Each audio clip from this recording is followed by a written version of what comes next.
Well, hello and welcome to Insight with Political Tours and Beyond the Headlines. Vladimir Putin's grip on power in Russia seems unshakable. Why then has he taken such drastic measures against Alexei Navalny and allied opposition groups, let alone tried to kill Navalny? It all begs the question of how stable is Putin's hold on power, notably as a new and arguably less friendly administration assumes control of the White House. With us here to discuss this, we have Professor Vladimir Inozemtsev, Senior Associate with the Center for Strategic and International Studies in Washington, D.C., and one of Russia's best-known political and economic commentators. Hello and welcome, Vladislav. Hello, good afternoon. As ever, there's a lot to discuss here: the state of Russia's economy, the impact of COVID-19, looming elections in the autumn, not to mention Navalny and President Biden's election. But before we get to Navalny, can we give people an update, first of all, on what's been happening in Russia over the last year? What has been the impact of COVID? Professor Okay, with pleasure. So, look, I would say that the Russian economy, statistically, it survived the COVID pandemic quite well. The overall GDP decrease in 2020 was 3.1%, which is relatively good compared to other countries. The real disposable incomes of the people went down around 3.5%, but I would say that this is a quite optimistic assessment because of the inflation, in most needed products like food stuff and whatsoever. It might be even bigger amount of decrease in real disposable incomes. But nevertheless, Russia introduced the quarantine only once, the lockdown in last spring for around 7 weeks. Afterwards, even in November and December, when the mortality rate was quite high, the government didn't introduce any significant restrictive measures. Of course, restaurants and some shops were closed, the air traffic was depressed, but nevertheless, I would say it was nothing to compare with, for example, European countries also by the end of the last year. Just to follow up on that, I mean, if you look at the sort of the overall death toll, it was estimated to be around 300,000 for 2020, which is a very, very high number, only putting it behind Brazil and the United States. So that's a significantly high number. So how much impact? I mean, I think there seems to have been a strategic decision by the Kremlin basically to back the economy and basically say we're not going to have lockdowns. The virus will run its course. We need to focus on the economy. How has that calculation worked out?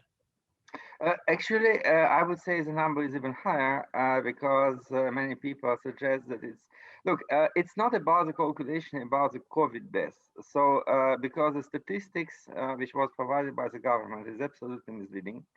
And so contrary to the European practice, they counted only people who died from COVID. So if someone has COVID, but actually he dies from heart attack because of COVID, definitely, because it was not, he or she was not counted. So therefore, I would say that so the official statistics says now around 85 or 90,000 people died from COVID for more than a year. So what is the number you talked about? It's even high. It's around 400,000 plus deaths. This is what the Russian experts called excessive deaths. So if you compare the situation with the year 2019, so the overall death toll in Russia is for 2020 around 400,000 plus, more than it was in 2019. And if you take into consideration that for 6 consecutive years, the overall number of deaths in Russia decreased slightly, but decreased. So now we have a huge jump in numbers. And of course, most of them in one or another way can be contributed to COVID. Either the people die from COVID or they die from complications from COVID, or, which is also very important, they might die because the healthcare system failed.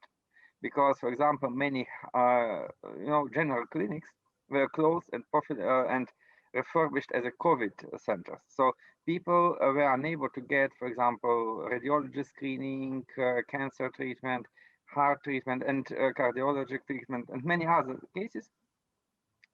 Many surgery were postponed. So this maybe somehow also affected this number. But nevertheless, the overall number is around 400,000 people. Okay. And what is very interesting, no one cares. Right. Well, that was the question I was going to ask. I mean, you can look at Russia's economy compared to other OECD states, and it's done well. I mean, perhaps in part because it chose not to sort of shut down the economy. But at the same time, Russia's got huge strategic reserves, and the Kremlin basically decided not to spend a penny. Yet you're saying it doesn't matter to people. Why? Look, I would say I cannot answer the question why the people are so why they ignore all these issues so much. But what is absolutely what I can say absolutely sure that people, they of course see and they feel the economic difficulties, but I wouldn't say that the most important issue is economic growth or business freedom. The most economic issue is, for example, the cost of living. First of all, for the needy. And so when Mr. Putin is now talking a lot about all the situation in the with the price controls, it comes because the people can't afford quite simple food stuff and actually everyday products. And this is a problem. For most of the people, it's not so acute. Many people just switched from more, I would say, more natural, more high-scale products to a little bit mass produced, because the difference in price in Russia is, I would say, much more than in any Western countries. For example, you can buy quite the same kind of cheese or meat or milk in very upscale shop and on the mass market. The difference will be around 3 times, which is unprecedented for example, for London or Paris or any other place in Europe. So therefore, there are a lot of possibilities, to economize and actually to absorb the effect of this 10% or 5% decrease in living standards. So I'm asking all these questions because I'm really trying to sort of get an understanding of what public opinion is and this sort of if there's a sense of discontent. And it is true to say that, and we're coming on to Navalny now, that the protests against the Kremlin and against the United Russia, his party, have been significant. And that Navalny has made inroads that perhaps other opposition figures hadn't made in recent times. So is that fair to say? Is that something you'd agree with? Partially. First of all, I would say that what actually I should mention, which is from my point of view quite important.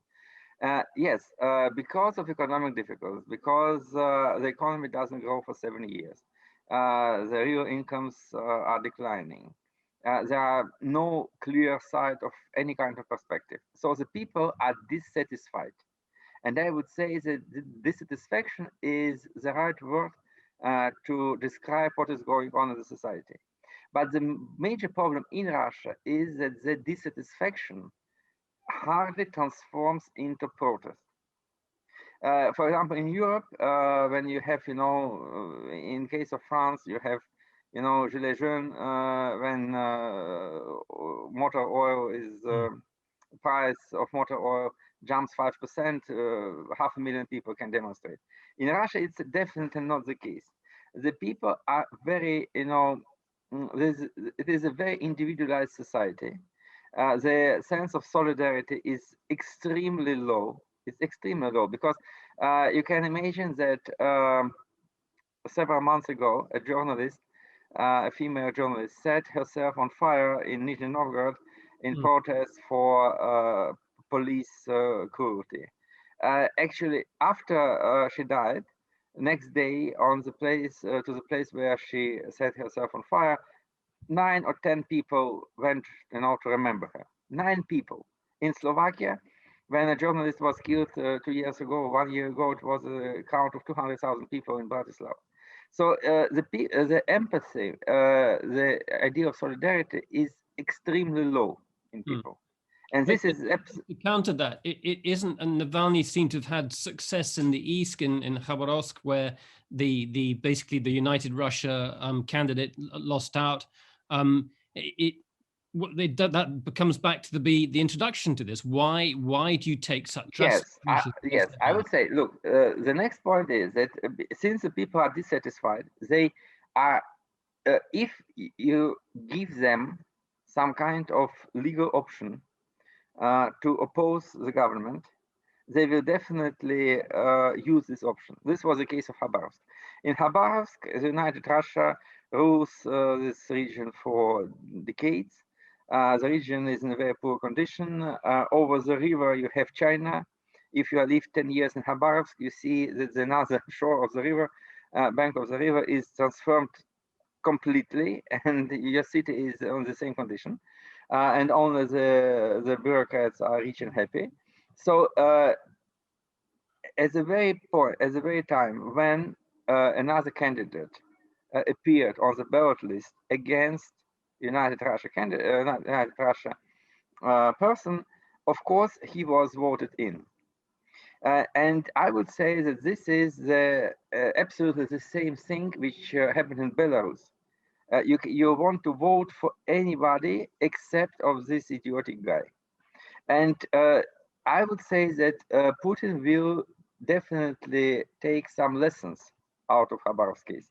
And so then the Moscow people, they organize, the criminal investigation in Khabarovsk governor, against Khabarovsk governor, and they jailed him. And the people went for 4 or 5 months every weekend to the streets in support of their government whom they elected. This is an understandable issue. And I would once again say that United Russia and Putin himself will do whatever they can to prevent it in the future. Navalny case is different. Navalny is a very interesting activist. He never ever worked in collaboration with anyone. So he joined several party projects like Yabloko Party in the early 2000s. Then he organized different factions. And then he also tried to become the leader of the United Opposition in 2011. Then he joined forces with Vladimir Rishkov and Boris Nemtsov in Republican Party. And in any case, he either was expelled because of, his activities which undermined, the unity of the party, or he just ruins the project if he can hijack it, like Republican Party in Rishkov's case. So you're saying it's difficult for anybody, but why does that make him so difficult for Putin? Pardon me? You're saying he's difficult to work with for anybody, but why does it make him difficult or a challenge for President Putin? Look, I wouldn't say it's very difficult. So Navalny now, what I would like also say about Mr. Navalny, because he is, a lonely, I would say, politician. He is just acting as himself. He has several close friends and allies, but I would not say he has a good organization or even political party. He is a very personalistic organization. And actually, there are only 2 people in Russia who name their actions by their own name. For example, when United Russia goes for election, it presents something which is called Putin's plan. It is very, very well known. And when Navalny acts, he sets up what is called Navalny headquarters in the region. It's not about the party, it's not about the liberals, it's Navalny headquarters. So Putin and Navalny are very similar in their approach, in their populist approach, I would say. It's nothing bad. It's just how the politics in Russia works. And they are eager to say that they are, the personalities whom you can trust, who can lead and whatsoever. So Navalny was very successful because he chose the issue of corruption as his main topic, because everybody is unhappy with corruption. Everybody see it everywhere. And so when he attacked the corruption issue, he was actually very much admired, I would say. And if you see his career, he was moving from one step to another because he started with local officials, then with the prosecutor general, then in 2017 he took on Mr. Medvedev, and then actually he attacked Mr. Putin with his Putin Palace in 2021. So he's becoming more and more radicalized. His investigations, actually, many people suggest he is a Kremlin puppet or someone who is hired by the Kremlin or created by the Kremlin. I wouldn't say so because I have no proof of this. But definitely, what in Russia, there is a constant fight between different oligarchs, bureaucrats, which we call, the towers of the Kremlin. So all of them fight each other. And Navalny was actually, he became a very good instrument in this fight. And so therefore, he definitely was in touch with very high rank officials who supplied him with this all investigative materials, because otherwise he would be absolutely unable to collect them. So, and this helped him to become the most influential figure on the anti-Putin front. So you are saying that he is arguably the sort of strongest character that Putin has seen in some time. Does that I was watching various discussions at the Atlantic Council, but also the Council on Foreign Relations in Washington, and their assessment, and this is Fiona Hill as well, is that basically, Putin feels more unstable at home. He feels far more threatened at home, and therefore far more ready to lash out. Would you share that assessment? No, because look, if he, this is a different questions. I definitely agree that Mr. Putin sees the situation a little bit more complicated for him than before. It's absolutely sure. It's absolutely obvious, and so no one actually suggests anything else. But if to say unstable, I wouldn't say so, because actually, what is the stability? So look, in 2017, Navalny took around 240,000 people in the streets of Moscow, St. Petersburg, and other cities because of his provocative movie and investigation against Medvedev. Then it was around quite the same in Moscow, the same amount of people who went for protests against the Moscow City Council election of 2019.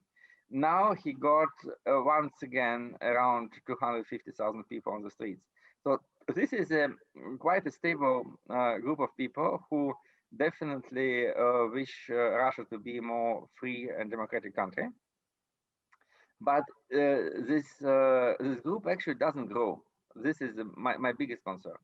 And so if Mr. Putin would be, if Mr. Putin is, I would say, cautious or unstable or whatsoever, he will try to negotiate, because this was actually the position of Mr. Medvedev in 2011, because Mr. Medvedev was in a very shaky position at the time. He was reflecting what to do next and whatsoever, and then he immediately, or almost immediately, he contacted the protesters, and Ryzhkov and Nemtsov at the time, they participated in meetings with Mr. Medvedev. Some reforms were installed immediately.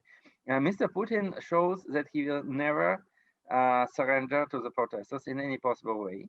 So, and I would say that this tactic is not one which is used by someone who is, who doubts his own possibilities. No, he feels himself quite confident.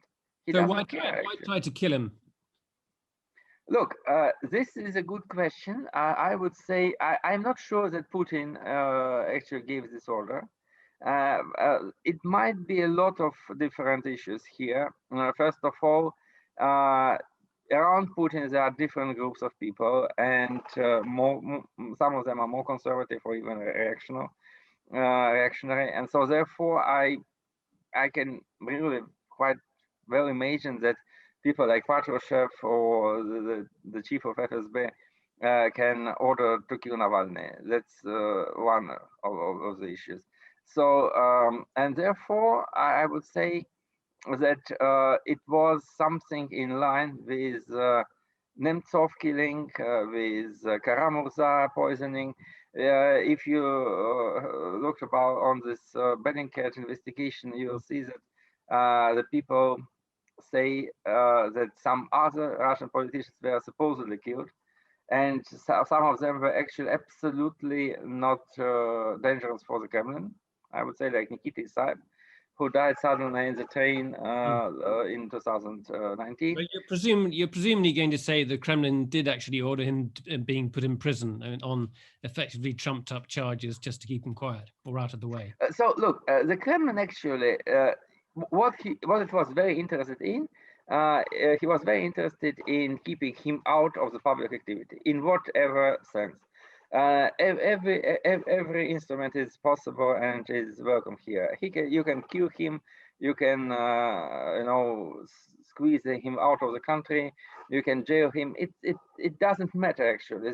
The major issue was to make him silent and actually to remove him from the center of public consolidation. This is the most important issue.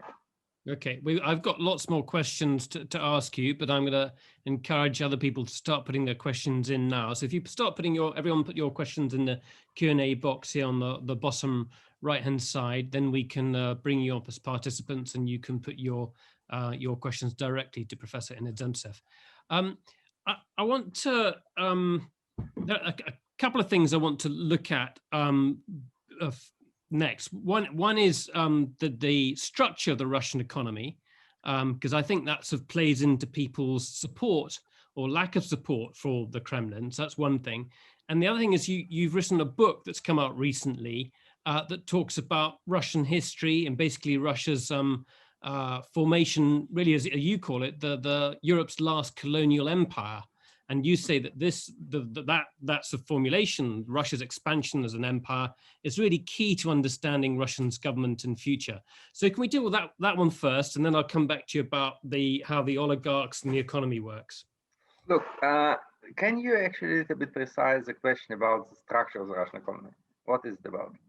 Okay, so in terms of the nature of the Russian economy, what is it largely based on? How much is it developed? And if you think of oil-based, an oil-based economy, a minerals-based economy, the structure of the oligarchs and how that works in relation to the power of the Kremlin, and perhaps the inability of the economy to produce more competitive and productive enterprises.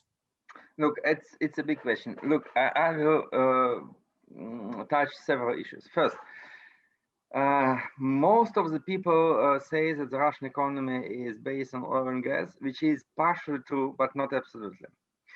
So what oil and gas produces and it provides a lot of money in the pockets of the people. But this doesn't actually, the money itself doesn't make economy. Economy is made from the entrepreneurship, for new enterprises, for new products and whatsoever. So what happened actually during the first 2 terms of Mr. Putin power? Between 2000 and 2007, it was a huge explosion in new industries like banking, insurance, communications, internet, all kinds of financial services, retail trade, wholesale trade, logistics, residential construction, lodging and restaurants and whatsoever, and all these industries, which are absolutely not, many people suggest they are not so important to the Russian economy, but they contributed more than 65% of overall growth for this very good to Putin terms in power for 8 years. So therefore, actually, by the end of this time, Russia became a country which was quite well developed in these particular issues. The Russians had a lot of mobile phones. The market was actually saturated. There were hundreds of thousands of shops constructed, hotels and whatsoever. So in this case, actually, the economy I would say the potential for growth was a little bit exhausted. And then, because of this, even the oil prices went higher in 2011, 2012. It doesn't produce huge growth because the money came in, it produced inflation, but there is no mechanism of transforming additional money into new industries because of the quality of the governance, because of overregulation, and because, of course, of huge brain drain. Because if you wish to have new technological industries, you have to have good education and social sphere as well. And Russia doesn't have this kind of stuff. So therefore, I would say since from 2011, the Russian economy was doomed. And I wrote a huge article in Washington Post in 2016. Are you saying that the power of the oligarchs and those industries, whether it was of oil and gas, steel, the big sort of metallurgical companies, those huge, great big corporations that have been essentially sort of static for many years, you're saying that that doesn't matter, that doesn't affect Russia? Of course, no, it doesn't matter at all, because look, oil and gas is now, the problem with Russia is that this country is not developing, actually. So the only developing part of the economy is the industries which I cited before. The new industries, they grow quite rapidly in the first 10 years of Putin's power. The oil and gas production, for example, if you take Azerbaijan or Kazakhstan or Uzbekistan, the amount of oil and gas produced in these countries is now 3 to 3.5 times higher in natural amounts than it was in natural volumes than it was during the Soviet Union times, 1990. In Russia, it's roughly the same. If you look on the cement industry, oil processing, metal processing, and all other industries, heavy industries, as you cited, yeah, about oligarchs, they are actually less developed now than they were in the Soviet Union. Of course, the plants, the factories have been modernized, but nevertheless, the amount of goods produced is smaller than them. And so therefore, the oligarchs, yes, they control these crucial enterprises, but they are not active subjects in the economy, because what can you do with your metallurgical plant? You can, produce pipes, and you can supply these pipes to Gazprom if it buys them. So if it doesn't buy them, they are useless, because you don't export them to Europe. Yeah, you can export fertilizers, you can export aluminium, and this is what they are doing. But actually, it's not very important for the internal Russian economy. Russia is now working. I must say that you're an expert in this field and I'm not, but we've done several study tours to Russia, and we've been around numerous factories. That I think we went to the Urals metallurgical factory, which is a vast copper producing plant, incredibly inefficient, with factory managers who basically said they didn't know what they're producing, and the sort of annual targets were not real. And in terms of looking at efficient businesses, the ones that we saw certainly weren't. So to my mind, I thought, my God, these are companies that could be vastly more productive and have more. Yes, of course, they could be more productive. But look, the problem with the Russian economy, if you are talking about the structure of the economy, the very interesting thing is that many oligarchic enterprises, for example, like copper factory, like fertilizers factories, like, for example, Norilsk Nickel, they produce something which isn't used in Russia. Around 85% of Norilsk Nickel produce is exported immediately. They put them into ships into Dinka and send it to Europe. And also, in the Soviet times, Soviet Union exported 18% of the oil it produced.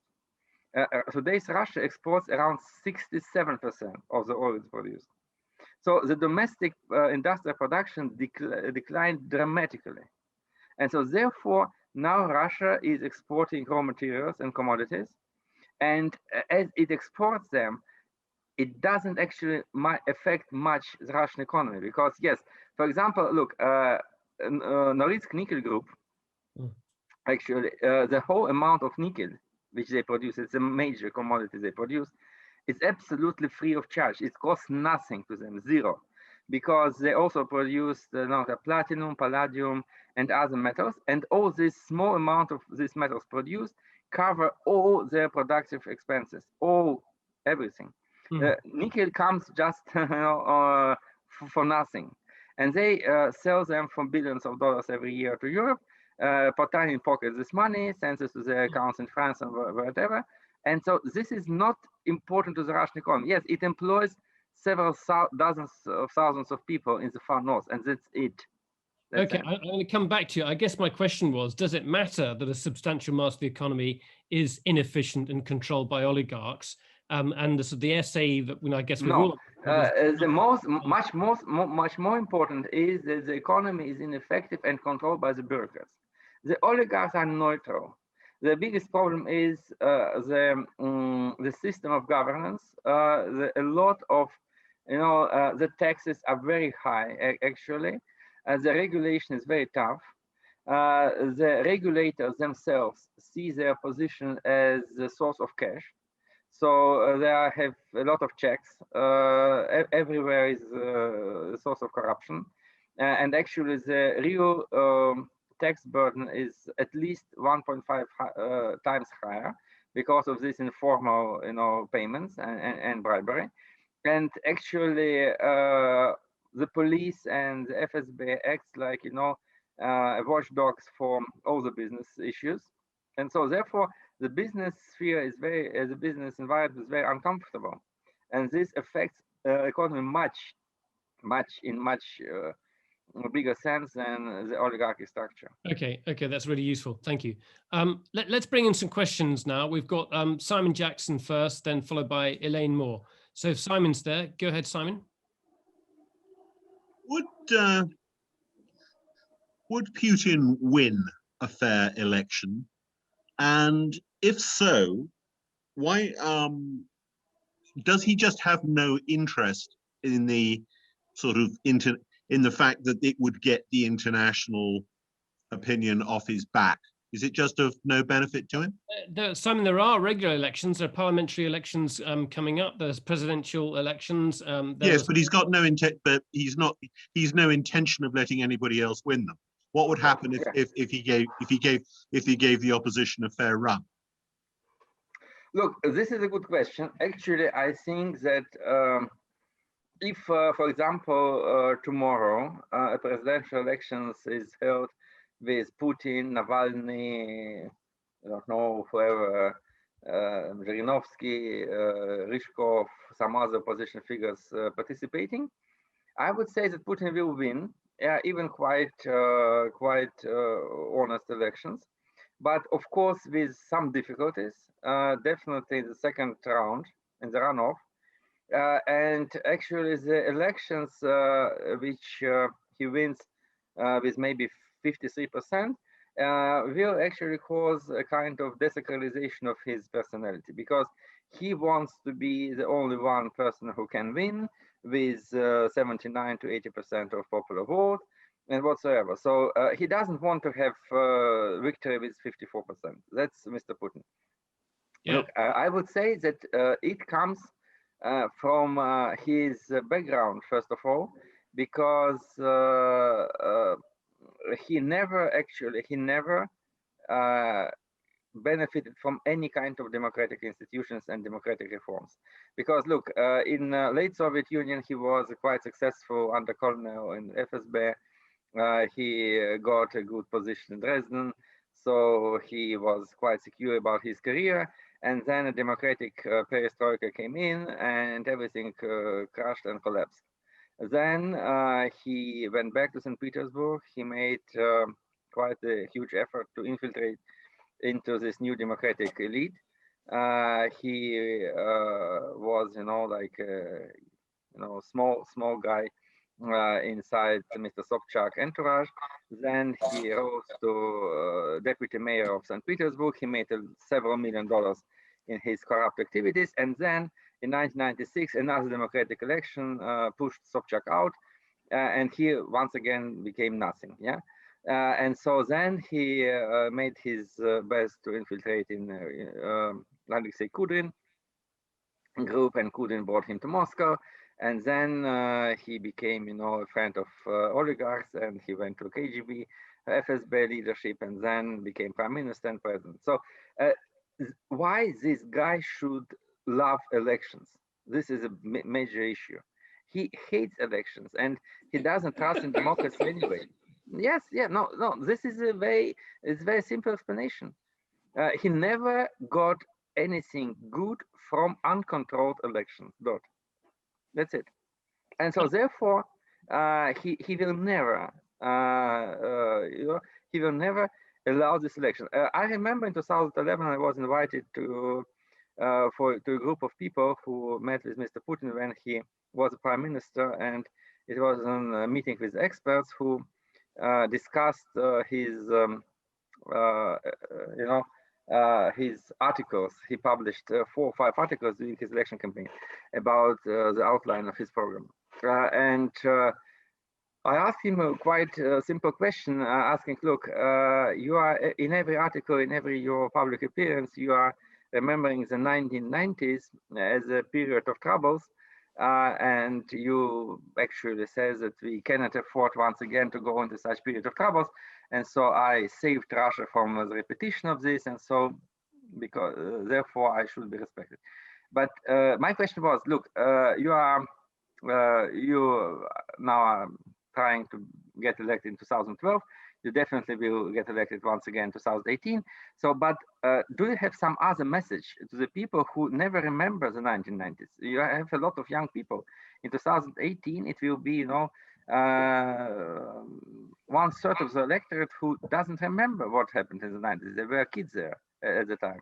So what do maybe you will change your, the accents in your thoughts? And he said no. Because look, of course, there is some rationale in what you are saying, but I am, I'm a person with my own memories, and so I remember my own memories suggest me that 1990s were a terrible time, and I never will forget about this, and I will never change this element in my in what I'm saying and what I'm doing. I can't remember. I can't forget this. This is his point of view. He cannot forget 90s. He cannot love democracy, and this is actually some of some kind of framework in which he is acting.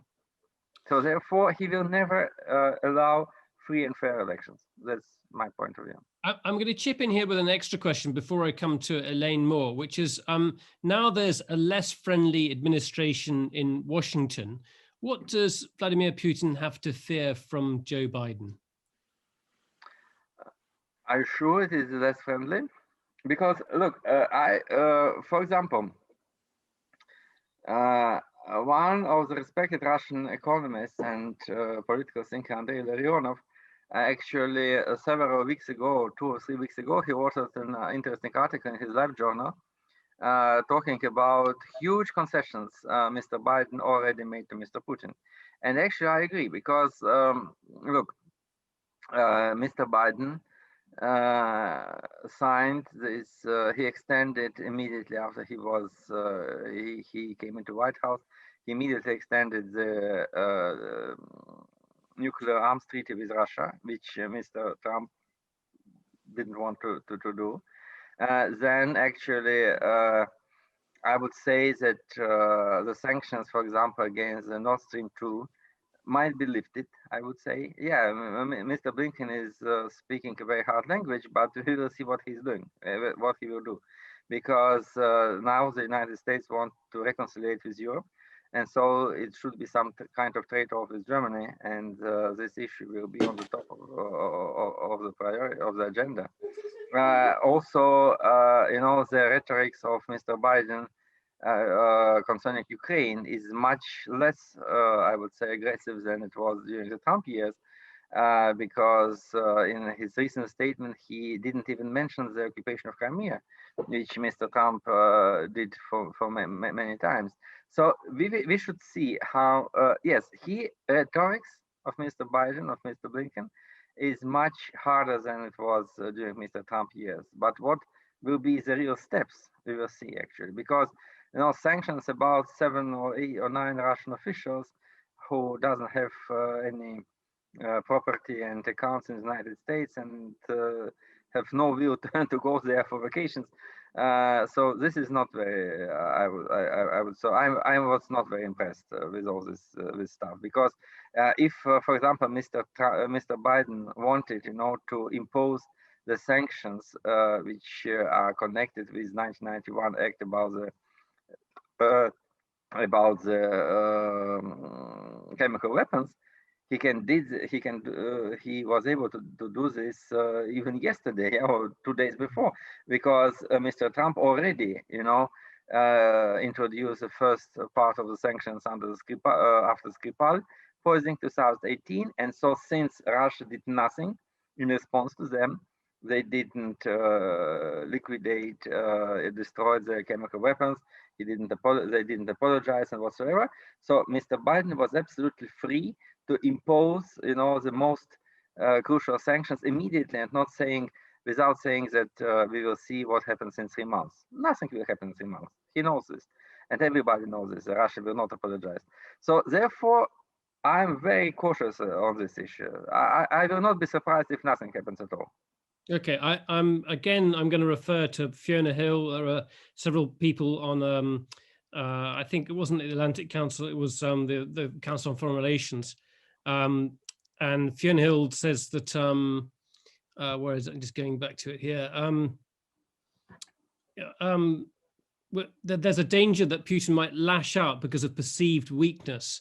Therefore, the US should wield the stick and not talk much about it. So there's a sense that Russia needs to know that it can't go and poison someone like Skripal. It can't go and cross the border into places like Ukraine, and that if things happen, this time the line will be, there's a line in the sand that you can't cross. I agree. Actually, I would say that I see today's Russia as much less unpredictable than it was several years ago, because okay, Ukraine caused a lot of sanctions, and as one sees, the Russians didn't. They are not. They don't want to go to conquer Kharkiv or to send their tanks to Odessa. I'm absolutely sure nothing like this will happen. So maybe some kind of extensive fighting in Donbass can occur, but nevertheless, the Russians will say that we don't have any connections to this. And the Ukrainian army is much more strong. Is much stronger now than it was in 2014, and so the casualties that the Russians can have if they attack Ukraine will be much bigger than they were. So therefore, I would say that under recent conditions, Mr. Putin definitely will not invade.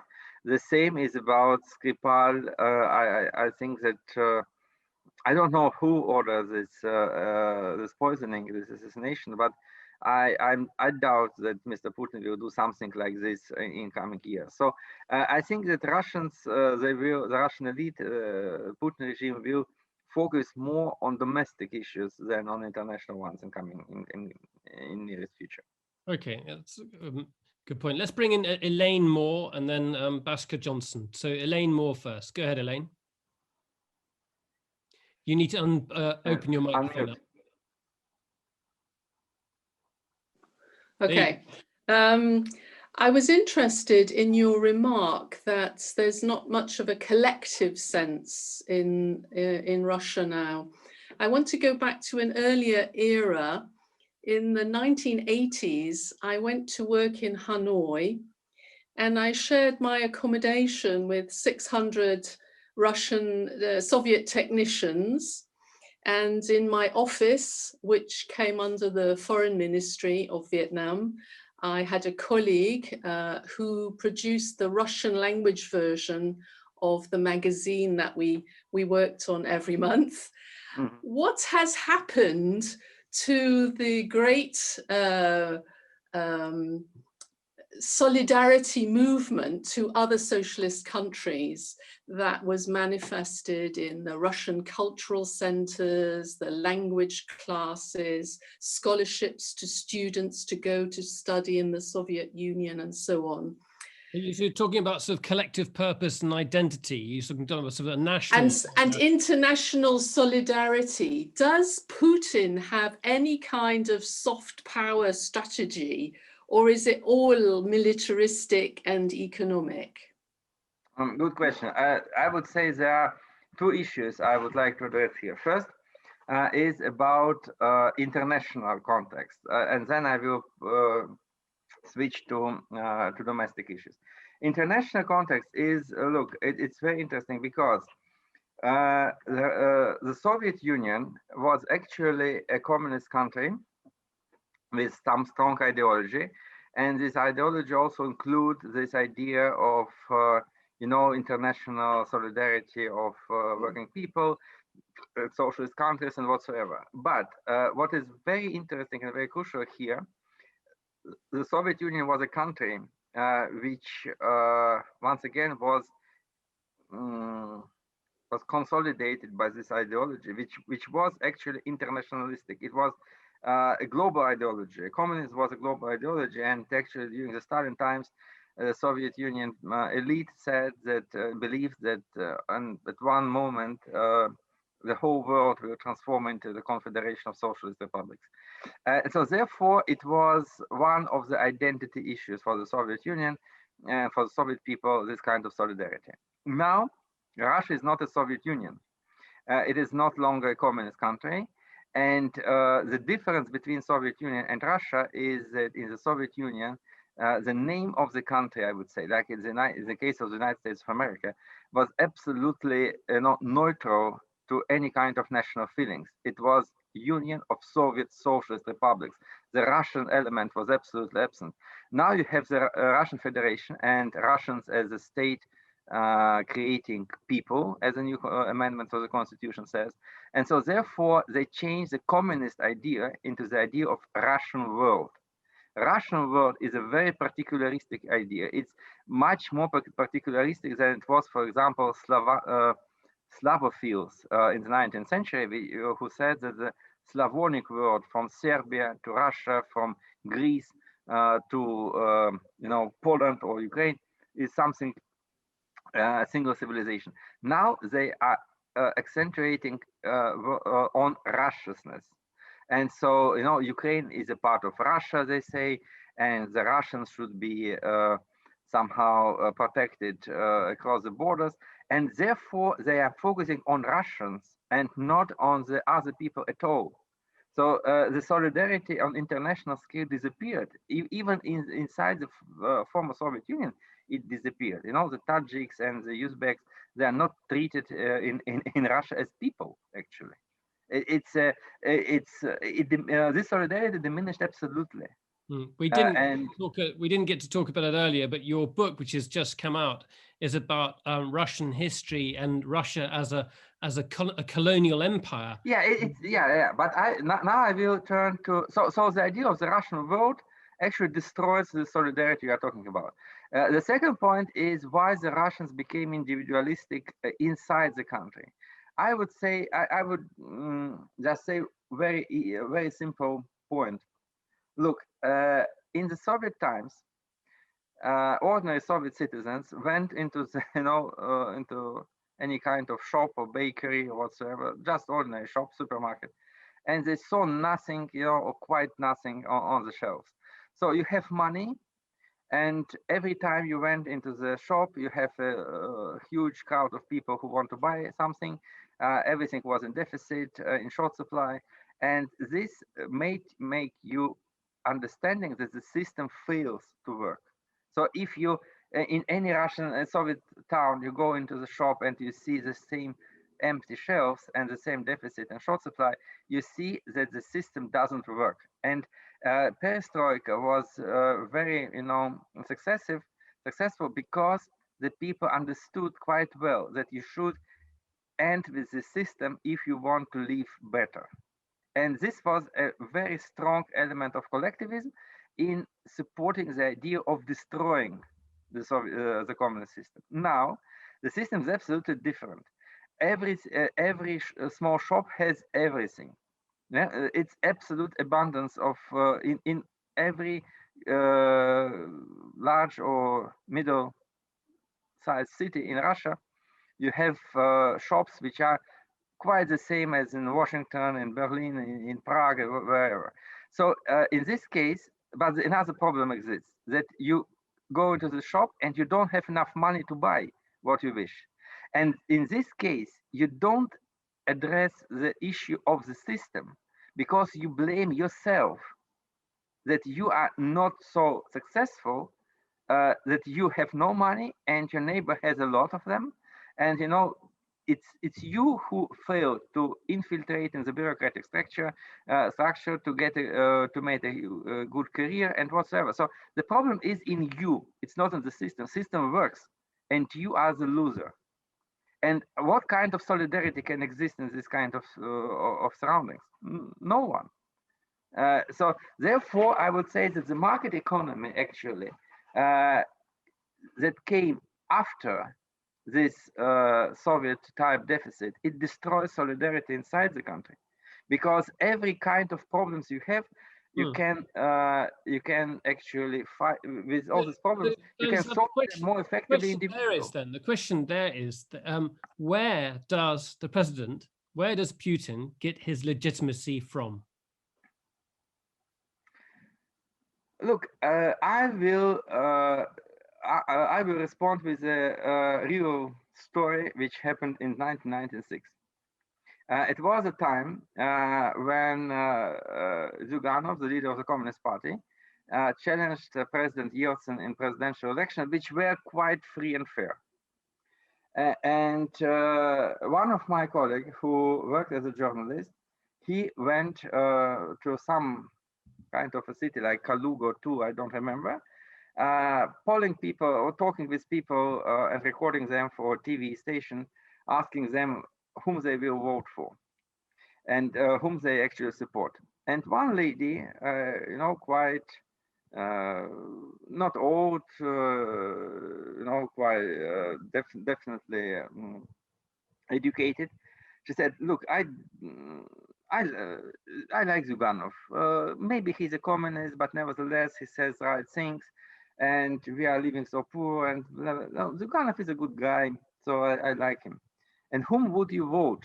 asked the correspondent. "Of course, Mr. Yeltsin." "Why?" "Mr. Yeltsin is our president. If Zyuganov would be our president, I will vote him."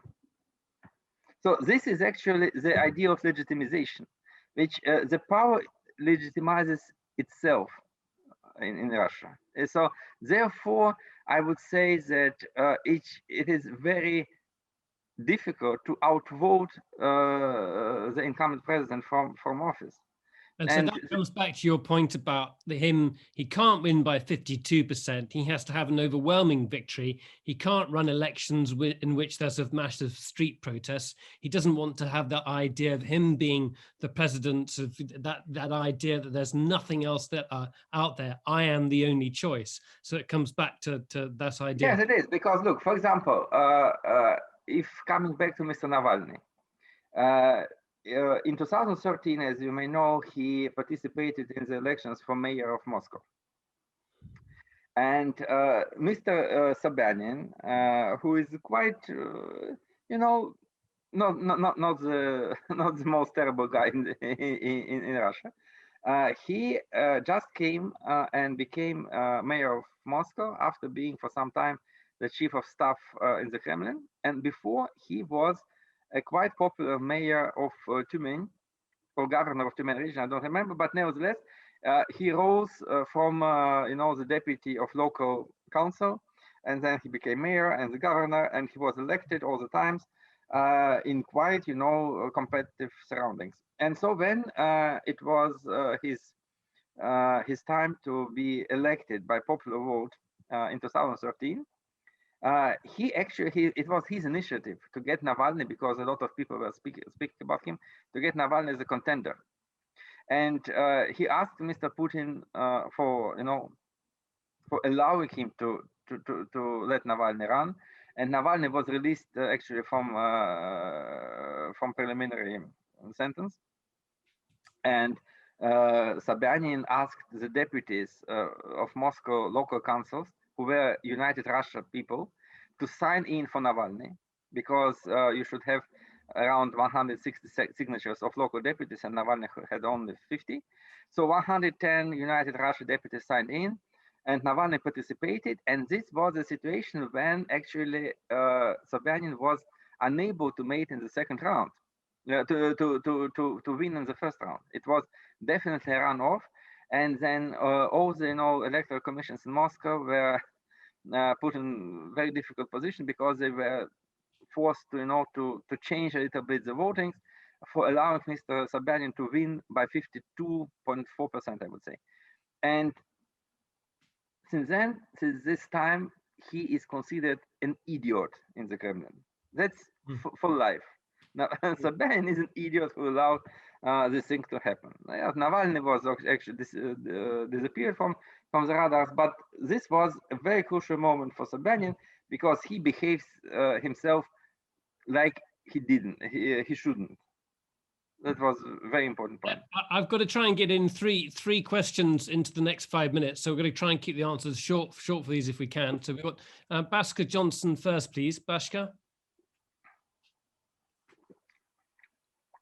just open your microphone there. If you just open your microphone there, can you open your microphone? Bottom left-hand side of your screen. Yep. Yeah, you go. Go ahead. Okay. Yeah, quick question basically about supporters of Navalny. And it seems that there is dissonance between how Navalny is viewed at home and how he's seen abroad. Because we have, on one side, we have Western liberals, and on the other side, we have ethno-nationalists and not very savory groups of, far right wings and anti-Islamists. You're saying about his supporters within Russia. You're saying that in Russia he's been linked to certain groups, anti-Islamist groups, far-right groups, ethno-nationalists, and I don't know how much. So it's more complex. Yeah, I understand the question. Actually, I don't care about this, because Navalny, these days, Navalny's supporters consist predominantly of people who dislike Mr. Putin. Many of those who took to the streets were not so much protesting in favor of Navalny, in support to Navalny, but most of them actually said that they are against Putin, not so much for Navalny, but against Putin. And Navalny is a charismatic figure, and so I would say that he succeeded much more in destroying Putin's popularity than in producing his own, I would say. About his nationalistic experience, it was quite long ago. Of course, I wouldn't say he is not a nationalist. He supported the occupation of Crimea. He voiced in support of introducing visas for former Soviet republics, because he was an anti-immigrant politician. But I would say that all this happens not because he is a nationalist or he is a racist. It happens only because he wants to. He would say what the people wish to hear. He's a populist, and that's it. So I need to get in some other questions if I can. Okay. Let's take Paul Jackson, then Diane Cook. Go ahead, Paul.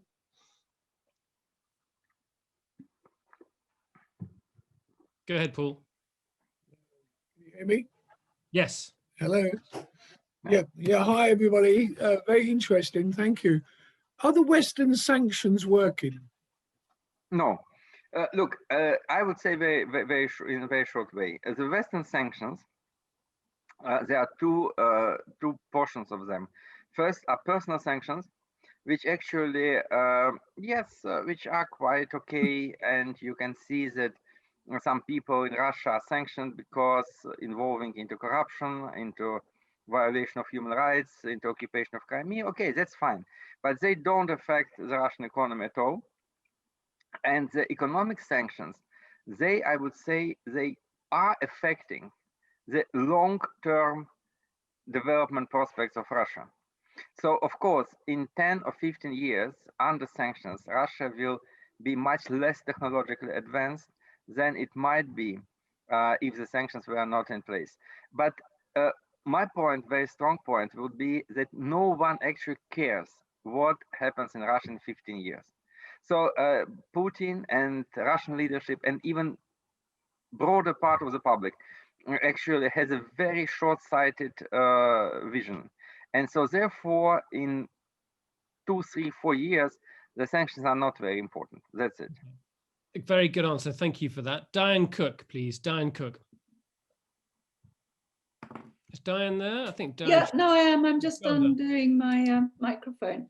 I Yeah. guess this ties a bit into the previous answer, because when you were answering a question, Professor, about the Biden impact on Putin, and you said that Putin was more likely to go to the domestic side of things.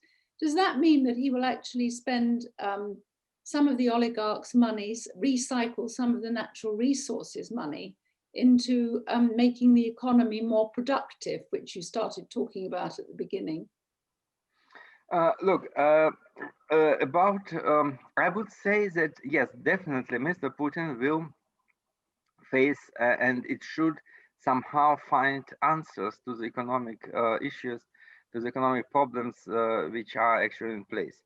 And definitely he will do something. I'm not sure that he will take oligarchs' money, because just several months ago he announced a huge program of increasing public debt. And I would say that this is a very important issue, because Russia's debt is on very small levels. I would say it now stays at around 17% of GDP. And Mr. Putin wants to increase it to around up to 26% in 3 years. So this will actually help to balance the budget. And actually, it's very easy to borrow around 3 to 4% of GDP, because the central bank key rate is very low. So the banks will definitely buy this kind of state debt. If they need money, they can make a repo deal with central bank. The people, the ordinary people, have around 30 trillion rubles in their accounts in the banks. So it's up to 30% of GDP. So it's quite easy to orchestrate such a program, and it will help to accelerate growth a bit. It will. What Mr. Putin wants, he wants to get money. Pick you up on a point is that I was looking at this earlier. If you look at things like spending on health, it's minimal. If you look at spending on the FSB or on defense, it's huge in contrast to it. Doesn't that matter? No. You are not right. Because what you are doing, you are looking on the federal budget, which is absolutely non-representative. Because in the federal budget, you will see around 2.3, 2.4 trillion rubles on defense, around 1.9 trillion rubles on FSB, Ministry of Interior and whatsoever, and around 300 billion on healthcare, which is actually a very small amount. But the major part of healthcare expenses comes from what is called obligatory medical insurance, which is a special fund, and its amount is 3.5 trillion rubles per year. So it's 11 to 12 times more than it is than the expenses from the federal budget, and it's much more than expenses for the military. So this is simply a mistake to say that Russia spends on the healthcare less than on the military. It's not true. Okay, but the state, it's surely of concern that the status of healthcare in Russia generally. Yes, yes, it's very poor, because actually, first of all, because there are too many bureaucrats staying on the top on top of this. The sphere is very much overregulated. They even don't have, individual medical practice. So if you are, a doctor, you cannot have your own cabinet. You should be a part of either state-owned or private-owned healthcare enterprise, and this, increases the costs quite a lot, and actually limits the possibility of doctors to practice. So the Russian healthcare is, of course, a mess. And actually, what they are doing is that they spend quite a lot of money very ineffectively. And because of huge corruption, because of absence of competition in buying the medical appliances, there are a lot of problems. But what I would like to say that the private healthcare, and even I would say the foundation, the charity foundations in Russia, they're working even worse, because in last weeks there was a huge scandal with some foundation who collect money for needy children, for somehow some very expensive medicine which the government doesn't provide. And it comes out that around 70% of all the proceeds they get from people, they spend for themselves. Incredible. Just coming back to Diane's question, it was, will he seek to improve the economy at the expense of the oligarchs or natural resource companies? No, because actually, look, the problem, the economy can be improved quite effectively, even without touching oligarchs, because the problem is not about oligarchs. The problem is about bureaucracy. So if you want to improve economy, you should cut the powers of bureaucracy, and you should actually, during Medvedev time, he said that around more than 10% of all the money which the government allocated to state purchases, to governmental purchases, were stolen. Now I think it's roughly 25%, and this is much bigger. It's around 3-4 trillion rubles a year, which are mishandled by the government, and it is nothing to compare with the wealth of the oligarchs. The government should, be more effective, and this will actually makes economy grow. So my point is that if you drop your excessive regulation, the economy can grow by 5-6% per year very easily.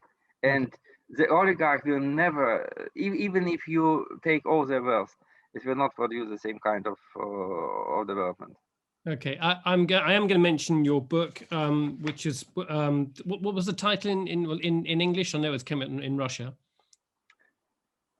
In English, it was, I will see. It's Europe's Last Colonial Empire? No, in English, it was an article in Israel Journal for Foreign Affairs last year. It was the Everlasting Empire. Everlasting Empire, that's it. So essentially, your overall argument is it's the nature of Russia's government and bureaucracy that dates back even pre-Soviet times that is holding Russia back. And that's the thing that the Kremlin has to contend with. Look, I will try to explain the concept in just a couple of words. So the difference between the West European empires and the Russian Empire is actually quite huge, while in some cases they're very similar. For example, so the major difference, there are 2 points. First, Russian Empire emerged. So Russian Empire, I would say, has their roots in Muscovite Empire. Moscow was a part of Russian civilization, and while Kiev and Novgorod was independent, Kiev was under the Polish and Lithuanian sovereignty, and Moscow started when it